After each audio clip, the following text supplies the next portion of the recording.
Hola amigas, amigos, ¿cómo están? Los saluda Tony Zapata, aquí nuevamente con ustedes para darles la bienvenida a una nueva edición de Sucedió en el Perú. El programa que veremos a continuación trata sobre don Miguel Grau, el caballero de los mares, y también sobre su buque, el Huáscar, sobre el cual hay una rotunda frase de Raúl Porras Barrenechea, que dice que en ese legendario buque, en el Huáscar, hemos navegado todos, ustedes y yo, alguna vez en nuestros sueños, aprendiendo la congoja y el orgullo de ser peruanos.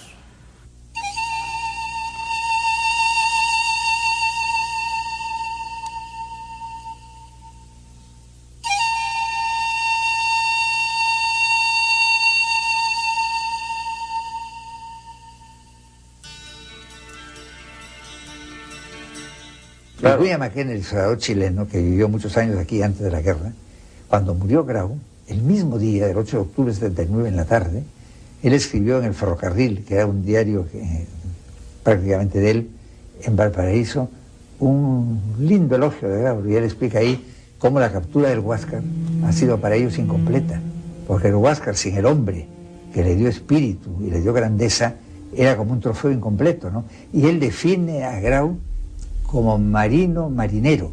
Y al hablar de Aurelio García García, dice que Aurelio García García, que es otro gran marino de ese tiempo, claro, era un marino de flor en el ojal. O sea, para distinguir el marino académico, digamos, del marino práctico. Esa expresión de marinero, yo creo que es muy linda, ¿no? Porque eso fue Grau, fue un marinero, ¿no? A él no le podían contar ningún aspecto secreto todavía del mar. Él era pues un jefe que había dominado todos los matices del mar.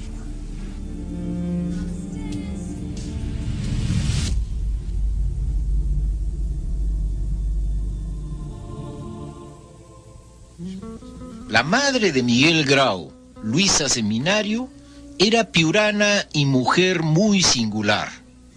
Ella estaba casada con un coronel colombiano ya retirado, apellidado Díaz, y mantuvo una relación paralela con el padre de Miguel Grau, Juan Manuel Grau y Berrío, quien también era oficial colombiano retirado, porque ambos habían integrado el ejército de Bolívar y eran vencedores de Junín y Ayacucho. Su padre era colombiano, como sabemos, la madre de una antigua familia de Piura. Ella estaba casada con un colombiano también, Pío Díaz, y la relación, pues, difícil, le crea a Miguel Grau también una infancia que no es fácil. Doña Luisa Seminario tuvo 4 hijos con Juan Manuel, 2 varones y 2 mujeres. Las circunstancias de la relación de sus padres hicieron que Miguel Grau tuviera una infancia sin cariño materno. Parece que Luisa no volvió a ver a sus hijos hombres, y años después, cuando hizo su testamento, siendo ya anciana, reconoció haber tenido 2 hijos naturales, las 2 mujeres, pero a los hombres ni los mencionó. Así, en el borde de la tumba, Luisa Seminario volvió a desconocer a sus hijos hombres. Lo cierto es que tenemos ya en un momento dado a un Miguel Grau y a su hermano Enrique, por lo menos a ellos 2, sin madre, ¿no? Que no es un caso de extrañar, ¿no? Es el Perú, pues casi diría yo, enormemente mayoritario del siglo XIX, ¿no? Que no solamente le ha pasado en esos casos, han pasado en varios casos más, ¿no? Incluso de presidentes, ¿no? Pero bueno, ese Grau, niño, en un puerto como Paita, a principios de los años 40, yo me lo puedo imaginar, pues, sentado en torno al muelle, escuchándolo. Paita es un puerto muy activo en esa época, ¿no? El padre de los Grau, por su parte, había nacido en Cartagena, donde había dejado una primera familia y a un hijo. Después del retorno de Bolívar a su patria, Juan Manuel Grau se quedó en Piura, donde se estableció como comerciante. Por años estuvo en Paita y trabajó en la aduana, habiendo pasado por dificultades económicas a lo largo de su vida. El padre daba 2 repiques y un tambor, no tenía dinero. ¿Cómo poder mantener a estos muchachos? ¿Y qué trabajaba él? Él tenía una modesta pensión, después paraba viajando, estaba en Colombia, venía al Perú, solicitaba que le aumentasen la pensión y no se sabe más de eso. Enrique Grau, el hermano mayor de Miguel, había nacido en 1832. Era 2 años mayor que Miguel. Él también fue marino y murió como oficial en Chanchamayo, en un accidente, cuando servía en la estación naval de esa localidad. Cuando falleció, Enrique Grau tenía 25 años. Miguel, por su parte, siempre fue taciturno y reconcentrado en sí mismo. Ambos hermanos vivieron fascinados desde pequeños con el mar. Llenaba todos sus horizontes. No se cansaban de escuchar historias y soñar con viajes a tierras lejanas. La enorme luna de Paita fue un estímulo poderoso para contemplar el mar y soñar con Simbad el marino. Ambos hermanos tuvieron algo de Quijotes. Cuando uno pregunta dónde se formó, quién lo formó, quién fue o quiénes fueron sus maestros, la respuesta es muy frágil. En realidad, él se formó en la vida. Él no pasó una infancia tranquila entre los padres, los amigos de los padres, los juguetes, los hermanos, no. Él tuvo una vida más bien difícil cerca de su padre y luego el padre lo embarcó a los 9 años.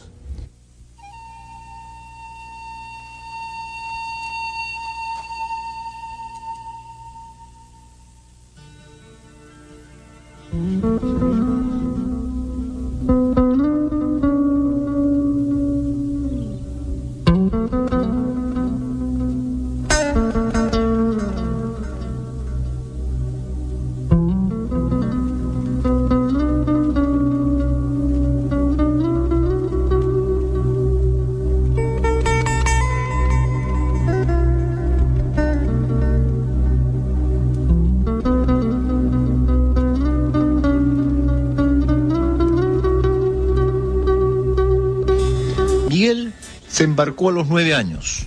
Su padre lo entregó al capitán Manuel Herrera, quien era un amigo suyo que conducía un velero. Ese primer barquito de Miguel hacía cabotaje entre Guayaquil y el Callao.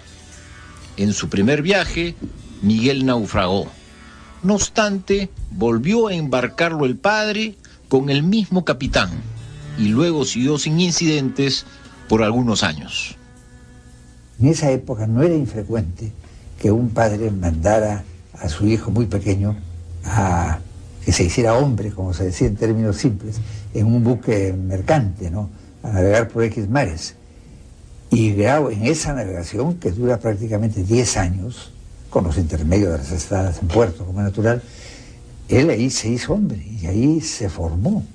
O sea, la escuela de él fue la marina mercante, y que era un medio difícil, pues la marina mercante, bien sabemos, y más en ese tiempo, era un medio más bien áspero, con gente difícil. Muchas veces iba gente en vías de corrección, ¿no?, de conducta, o sea, no era un ambiente apacible, ¿no? Y ahí se hizo él. Miguel no había dejado la infancia cuando ya trabajaba como ayudante en alta mar. El velero era pequeño. Su equipo estaba integrado por apenas 8 personas. Miguel estaba todo el día ajetreado. Así fue un niño ensimismado, si se quiere, algo triste, pero no tuvo tiempo para pensar mucho, tampoco para resentirse con los demás. Estaba siempre ocupado, atento a las más diversas operaciones marinas que lo requerían. Está 22 meses a bordo del Oregon, es un ballenero de esta zona de Nantucket, tiene 12 años, es realmente un niño aún. Y de hecho el diario del buque no lo menciona. O sea, gracias a la ayuda de algunos amigos, pude encontrar el diario del buque, los archivos de la ballenería en Estados Unidos.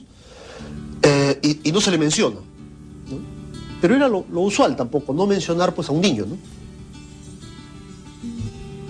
No es el asunto pues como en la película ahora de que se aprieta un gatillo y sale el arpón, ¿no? Ahí la gente bajaba en botes, el arpón era abrazo, los animales sufrirían muchísimo antes de morir y él también tenía que ver eso. Y luego llevarlos al lado del buque para faenarlos, ¿no? Todo eso tiene que haberlo impactado. El mar le dio gran intensidad. Era solitario, pero conoció el océano cuando el resto de niños aún no dejan la falda de su madre.